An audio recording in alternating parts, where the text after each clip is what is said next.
Hello friends, स्वागत है आप सभी का अपने यूट्यूब चैनल स्टडी पॉइंट 9675 में। मैं ललित चौहान आपका स्वागत करता हूं, इसी आशा उम्मीद के साथ कि आपके परिवार में सभी कुशल मंगल होंगे। तो आज की यह वीडियो एग्ज़ाम में बहुत ख़ास होने वाली है। जो 12th क्लास के स्टूडेंट हैं उनके लिए वीडियो काफ़ी महत्वपूर्ण होने वाली है। आज की इस वीडियो में हम 2024 में जो अनसोल्ड पेपर फिजिक्स का पहला सेट है उसका सॉल्यूशन लेकर आपके सामने आए हैं, और इसी आशा उम्मीद के साथ कि आप इस वीडियो को बहुत ध्यान से पढ़ेंगे और ये वीडियो आपके एग्ज़ाम में बहुत कारगर सिद्ध होगी। तो बात करते हैं, देखिएगा जो हमारा 334 FS सेट है हम उसकी बात करने वाले हैं। फिजिक्स सब्जेक्ट होगा और क्लास होगी हमारी 12th। तो इसके लिए इंस्ट्रक्शन पढ़ लेते हैं। देखिएगा नोट में कहा गया है, first 15 minutes are allotted for the candidates to read the question paper. पहले 15 मिनट जो होंगे प्रत्येक सदस्य को क्वेश्चन पेपर पढ़ने के लिए दिए गए थे। ठीक है, 15 मिनट में हमें नोटबुक में लिखना नहीं है, हमें केवल उस क्वेश्चन पेपर को भली भांति पढ़ लेना है, बारीकी से पढ़ लेना है, ताकि जब हम उसका सॉल्यूशन करें तो हमें किसी प्रकार की कोई भी दिक्कत ना हो। उसके बाद फर्स्ट पॉइंट देख लेते हैं, all the questions are compulsory. सभी प्रश्न महत्वपूर्ण है ना, करने अनिवार्य हैं, किसी प्रकार की कोई छूट हमें यहाँ नहीं दी गई है। आगे कहा गया है, this question paper consist of 5 section. तो ये प्रश्न पत्र जो फिजिक्स का पेपर होगा वो 5 सेक्शनों में विभाजित होगा। Section A, section B, section C, section D और सेक्शन ई, इस तरीके से डिवाइड होगा। आगे इंस्ट्रक्शन दिया गया है, section A is of multiple choice type and each question carries 1 marks. तो इसने कहा है कि सेक्शन ए जो है वो मल्टीपल चॉइस क्वेश्चन है और जिसके लिए 1 अंक निर्धारित होगा। ठीक है, आगे बात करते हैं, section B is of very short answer type and each question carries 1 marks. तो सेक्शन बी में शॉर्ट क्वेश्चनों का समावेश होगा और प्रत्येक शॉर्ट क्वेश्चन 1 नंबर अर्जित करेगा। ठीक है, 1 नंबर प्रदान किया जाएगा। Section C is of short answer type first. Section C जो होगा वो short answer type question first का होगा and each question carries 2 marks, और प्रत्येक जो क्वेश्चन होगा वो 2 अंकों का होगा। Section D is of short answer type second. Section D जो होगा वो short answer type question second का होगा एंड और ईच क्वेश्चन कैरीज 2 मार्क्स, और प्रत्येक प्रश्न यहां हमें 2 अंक देगा। ठीक है, आगे कहा गया है, section D is of short answer type question second and each question carries 2 marks. यहाँ 2 मार्क्स की जगह 3 मार्क्स है, ये गलत प्रिंट है। उसके बाद आगे section E is of long answer type. Section E long answer type question होगा। ईच क्वेश्चन कैरीज 5 मार्क्स, जिनमें प्रत्येक जो क्वेश्चन होगा उसके लिए हमें 5 अंक प्रदान किए जाएंगे। आगे इसने कहा गया है कि all 4 questions of this section have been given internal choice. ठीक है, ऑल 4 क्वेश्चन, सभी 4 प्रश्न ऑफ दिस सेक्शन, इस खंड के, हैव बीन गिवन दिए गए हैं, इंटरनल चॉइस आंतरिक चॉइस के अनुसार दिए गए हैं, आंतरिक चयन करना है। इसका मतलब है कि सेक्शन ई में हमारे पास 4 हमें क्वेश्चन करने होंगे और प्रत्येक क्वेश्चन जो है वो 2-2 क्वेश्चनों का समावेश होगा। उन 2 क्वेश्चन से जिस क्वेश्चन को हम बेहतर तरीके से सॉल्व कर सकते हैं उसका आंसर हमें अपनी नोटबुक में लिखना है। उसके बाद आगे कहा गया है, you have to do only 1 question from the choice given in the question, और अपना जो चॉइस का क्वेश्चन है उसमें से केवल आप एक ही क्वेश्चन करेंगे। और सबसे महत्वपूर्ण बात है, the symbols used in this question paper have usual meanings. और जो भी इसमें सिंबल यूज करे जाएंगे, जो भी चिन्ह इसमें आएंगे, तो उस क्वेश्चन पेपर में हमें दिए हुए होंगे, उनका अर्थ जो होगा वो क्या होगा, सामान्य होगा। सेक्शन ए की बात कर लेते हैं। देखिएगा यहाँ हैंड राइटिंग के माध्यम से आपको सॉल्यूशन भी प्रदान किया गया है। जिन स्टूडेंट्स के पास नोट्स नहीं है तो नोट्स की व्यवस्था भी आप हाथों हाथ हमारे पास है, नोट्स की व्यवस्था भी आप अपनी कर लेंगे। और यहाँ से स्क्रीनशॉट ले लेके बहुत अच्छी तरीके से आपकी तैयारी के लिए हम आए हुए हैं। और लगातार अगर आप हमारे साथ जुड़े रहेंगे तो आपकी तैयारी जो है वो बहुत बेहतर हो पाएगी बोर्ड एग्जामिनेशन 2025 के लिए। देखिएगा सेक्शन ए की बात करते हैं तो कहा गया है the Louis de Broglie wavelength of a particle having kinetic energy capital E is.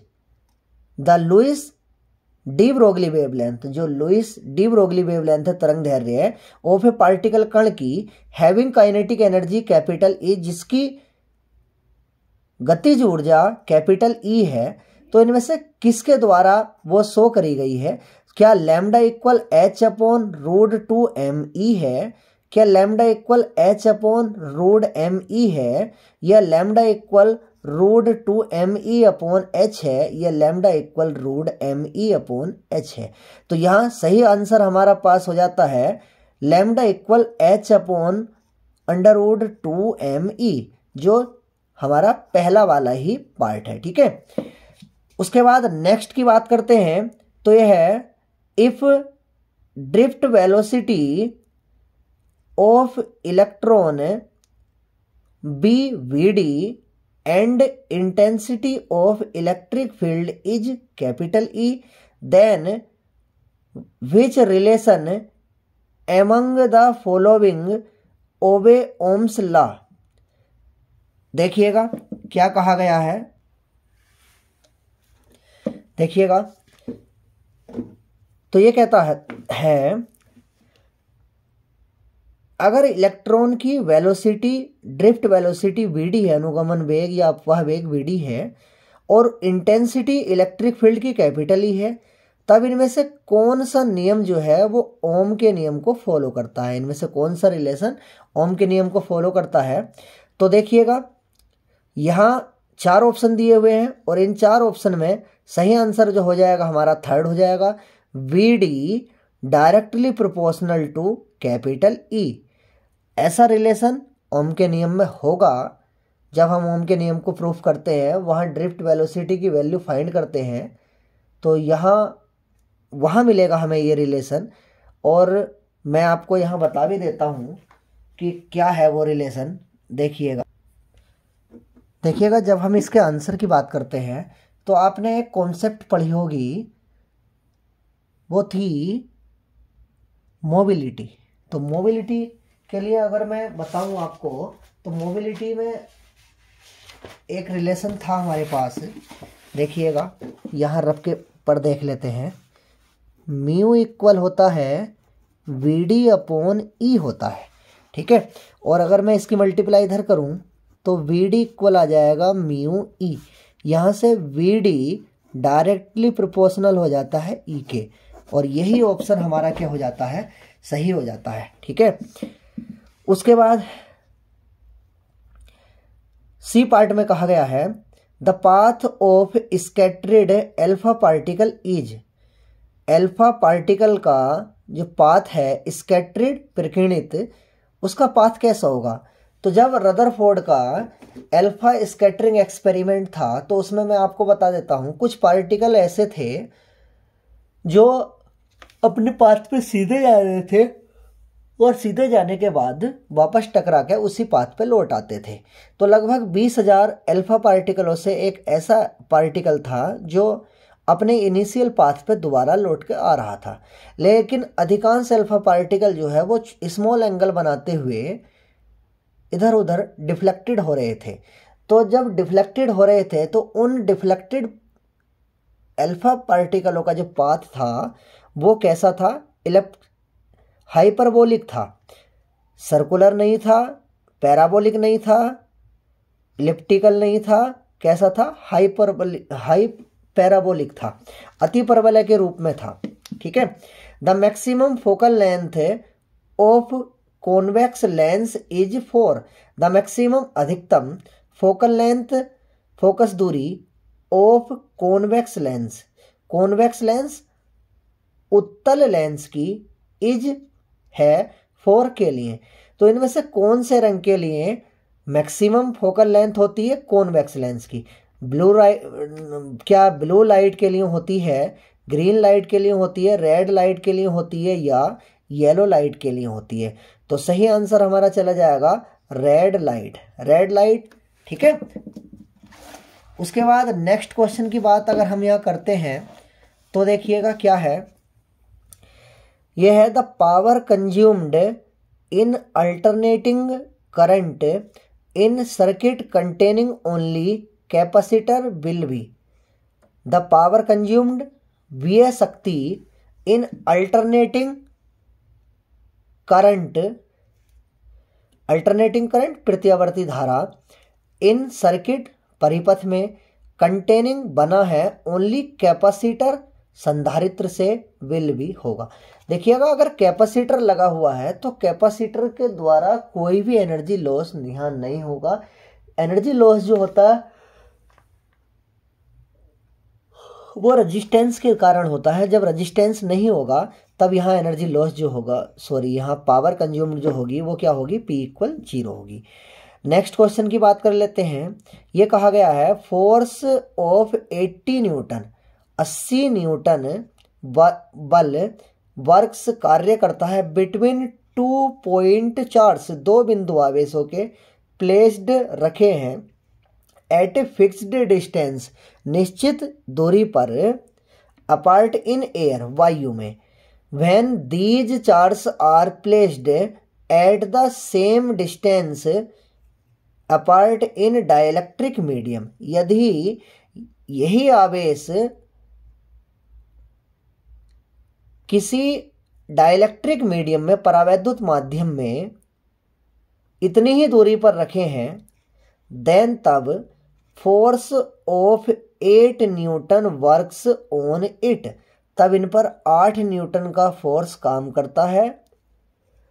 The dielectric constant of medium will be, माध्यम का डाइलेक्ट्रिक कांस्टेंट होगा। देखिएगा जब एयर की बात करी गई है तो एयर के लिए यहां मैं बात कर लेता हूं। देखिएगा जब एयर की बात करेंगे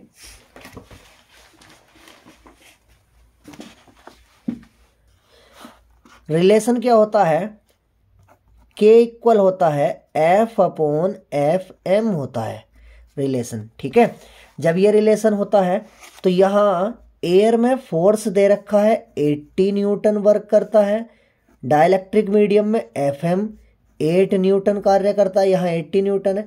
डाइलेक्ट्रिक कांस्टेंट वो K की हमसे वैल्यू पूछी है, जब फॉर्मूले में रखेंगे तो 80/8, 8 से कितनी बार कैंसिल हो जाएगा, 10 बार, तो कितना आ जाएगा, 10 जो है वो हमारा सही आंसर हो जाएगा। ठीक है। नेक्स्ट क्वेश्चन की बात कर लेते हैं। देखिएगा सेक्शन ये हमारा समाप्त हो जाता है। नेक्स्ट सेक्शन की बात करेंगे तो क्या कहा गया है, देखिएगा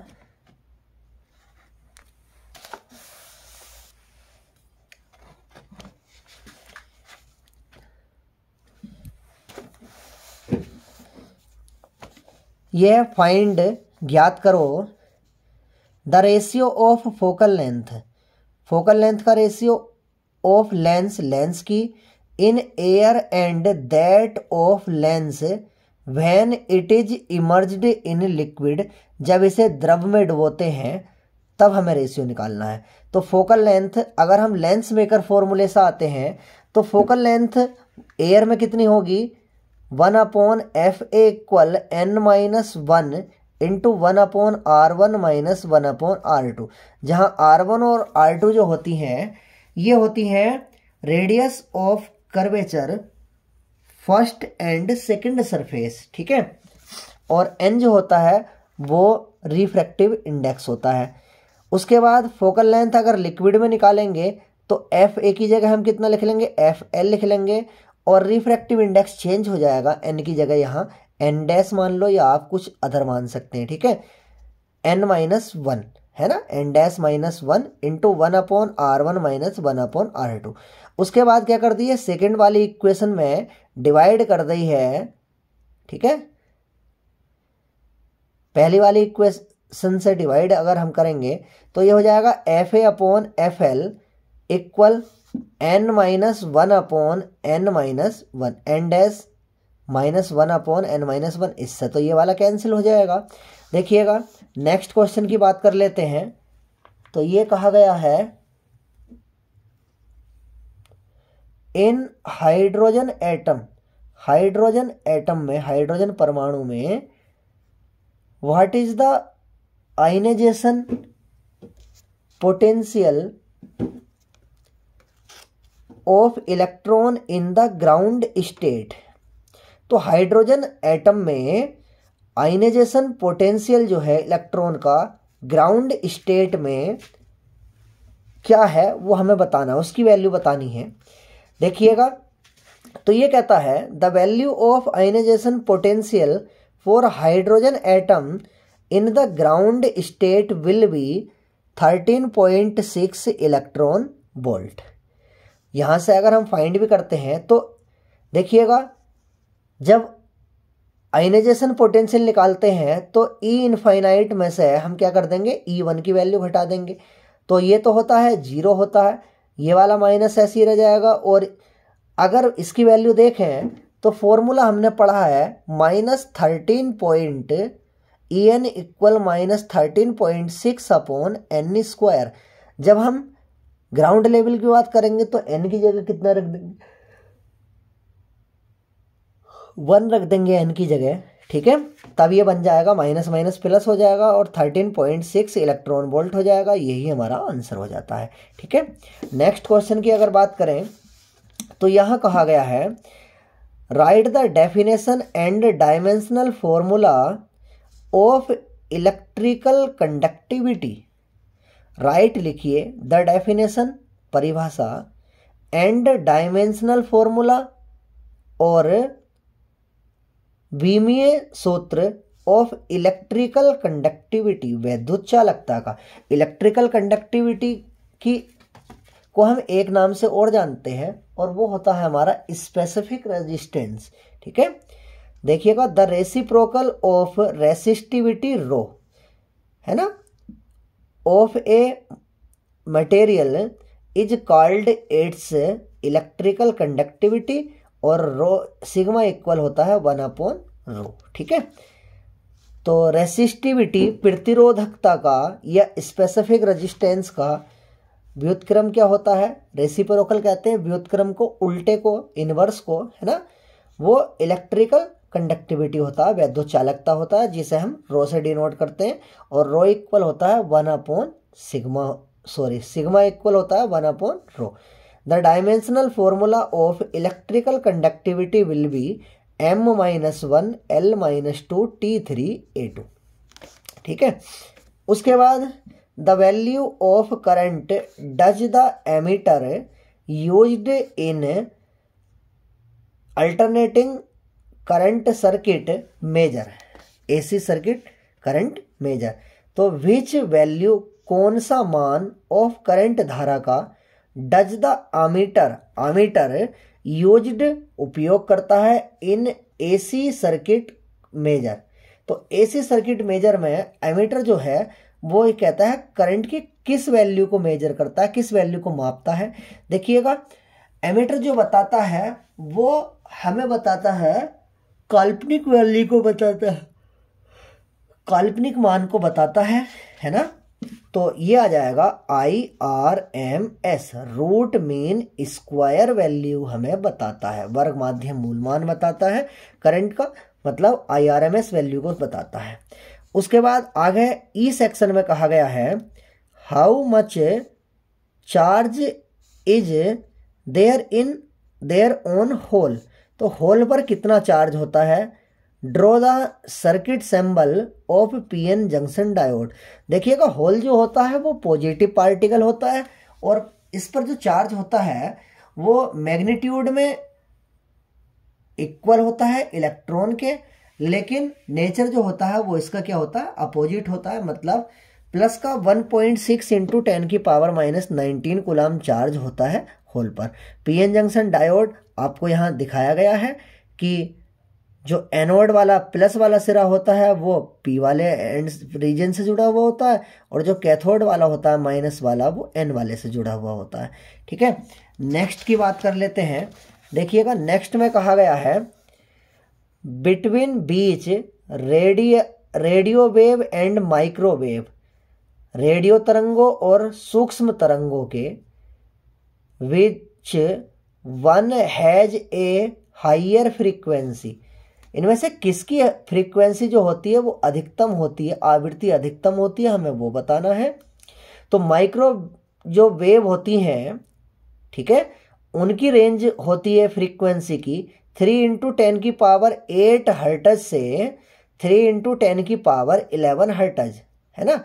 इनकी हायर फ्रीक्वेंसी होती है किससे, रेडियो वेव से। रेडियो वेव की फ्रीक्वेंसी जो होती है वो 5 × 10⁵ हर्ट्ज से 3 × 10⁹ हर्ट्ज तक होती है। तो यहाँ माइक्रोवेव की वेवलेंथ जो होगी वो कैसी हो जाएगी, सॉरी फ्रीक्वेंसी जो हो जाएगी वो हायर हो जाएगी। सेक्शन सी की बात कर लेते हैं। सेक्शन सी में कहा गया है define the mass defect. Define परिभाषित करो द मास डिफेक्ट द्रव्यमान क्षति को एंड बाइंडिंग एनर्जी और बंधन ऊर्जा को ऑफ न्यूक्लियस नाभिक की। ठीक है, देखिएगा जब हम मास डिफेक्ट की बात करते हैं, देखिएगा ये है इट इज फाउंड दैट, यह प्राप्त होता है मास द्रव्यमान ऑफ न्यूक्लियस नाभिक का इज लेस देन कम the total mass of protons and neutrons. प्रोटोनों और न्यूट्रॉनों के जो कुल मास होता है उससे ये कम होता है। दिस मास डिफरेंस, यही द्रव्यमान का अंतर इज कॉल्ड कहलाता है मास डिफेक्ट डेल्टा एम। ठीक है, mass defect equal mass of protons plus mass of neutrons minus mass of nuclei. ठीक है, तो न्यूक्लियनों का जो मास होता है उसमें से अगर हम न्यूक्लियस का मास सब्ट्रैक्ट कर देते हैं तो मास की स्मॉल अमाउंट वैल्यू निकल कर आती है और ये स्मॉल अमाउंट वैल्यू ही जो होती है जिसे हम जानते हैं मास डिफेक्ट के नाम से, है ना। डेल्टा एम की वैल्यू होती है। आगे है द बाइंडिंग एनर्जी, बंधन ऊर्जा ऑफ ए न्यूक्लियस नाभिक की is the minimum amount of energy, ऊर्जा की न्यूनतम मात्रा है, रिक्वायर्ड जरूरी है to dismantle the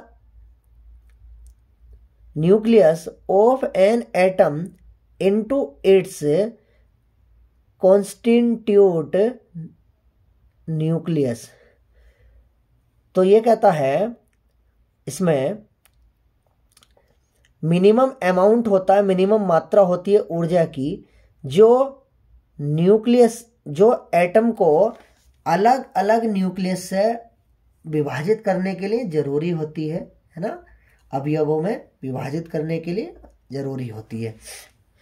the relation between mass defect and binding energy, mass defect और बाइंडिंग एनर्जी में जो रिलेशन होता है, बाइंडिंग एनर्जी इक्वल होता है mass defect into velocity of light का स्क्वायर, जिसे हम कहते हैं डेल्टा एम सी स्क्वायर, जहाँ डेल्टा एम क्या होता है, मास डिफेक्ट होता है और सी जो होती है वो वेलोसिटी ऑफ लाइट होती है इन एयर, या हम यहाँ कह सकते हैं वैक्यूम।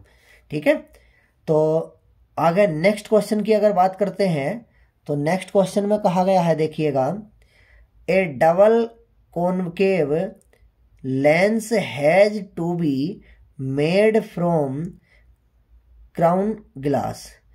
तो एक द्विअवतल लेंस बना हुआ है, क्राउन ग्लास का बना हुआ, क्राउन कांच का बना हुआ है। How much should the radii of the surface of lens be kept to make the power of lens -2.5 dioptre. तो ये कहता how much should the radii, कितनी त्रिज्याएं, ऑफ सरफेस पृष्ठ की, ऑफ लेंस लेंस के, बी कैप्ट रखनी चाहिए, टू मेक बनाने में, the power of lens lens की क्षमता कितनी बनाने में, -2.5 डायोप्टर। और आगे कहा गया है refractive index of crown glass is 1.65। ठीक है, देखिएगा पावर दे रखी थी लेंस की -2.5। अब हम क्या करेंगे, पावर का यूज करने के बाद यहाँ से इसकी फोकल लेंथ फाइंड कर लेंगे। तो पावर ऑफ लेंस का फॉर्मूला P इक्वल होता है 1/f, और जब f किस में होता है, मीटर में होता है। यहाँ से f की वैल्यू अगर फाइंड करेंगे तो वो f की वैल्यू हमारे पास आ जाएगी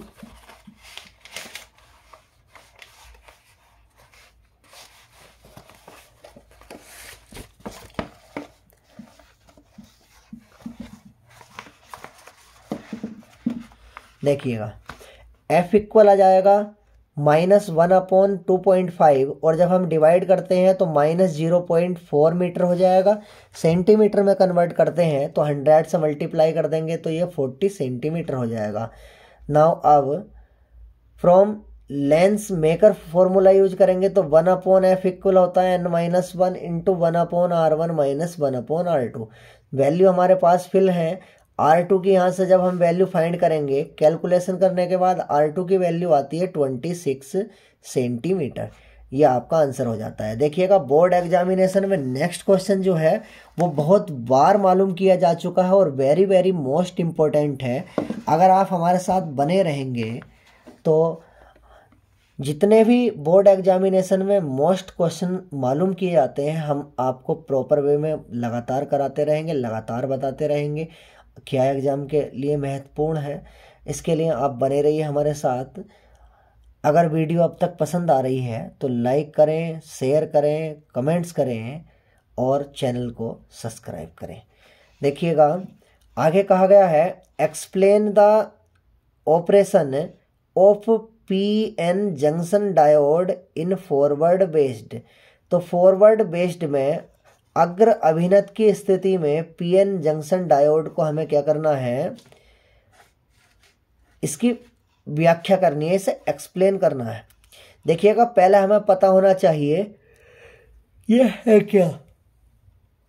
तो इसके लिए देखिएगा ये कहता है ए PN जंक्शन डायोड, एक PN जंक्शन डायोड, एक संधि PN संधि डायोड जो है इज एन अरेंजमेंट, वह व्यवस्था है made by a closed contact, जो बनी हुई है परस्पर आपस में, of N type semiconductor and P type semiconductor, जो N टाइप सेमीकंडक्टरों से, अर्धचालकों से, और P टाइप सेमीकंडक्टरों से बनी हुई होती है। अब बात कर लेते हैं फॉरवर्ड बेस्ड की, अग्र अभिनत क्या होता है। देखिएगा बहुत ज़्यादा आसान है।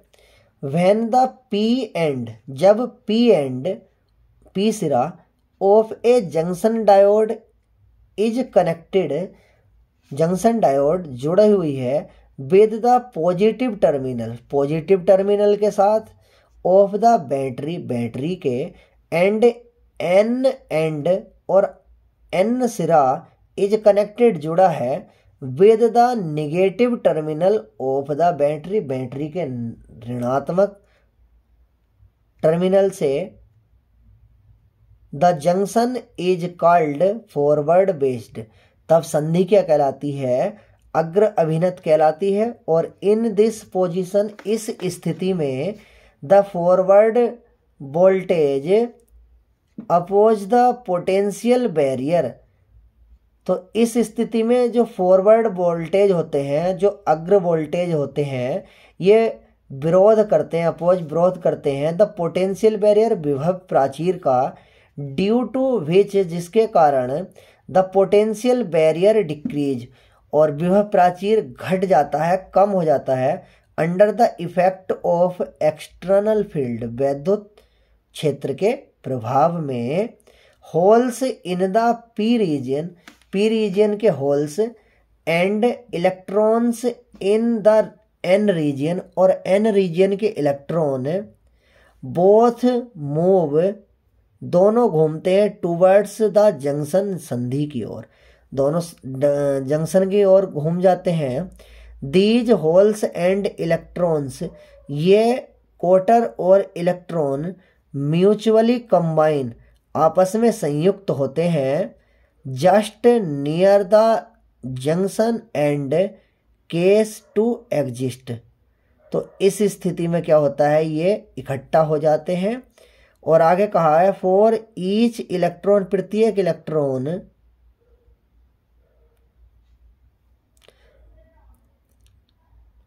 Holes combination a covalent bond breaks up in the P region. तो पी रीजन के पास में जो है, जो कोवेलेंट बॉन्ड, सहसंयोजक बंध बनने के कारण ये क्या होता है, ये देखिएगा, the positive terminal of the battery, battery का धनात्मक सिरा, holes and electron so produced, उत्पन्न होते हैं। आगे इसने कहा है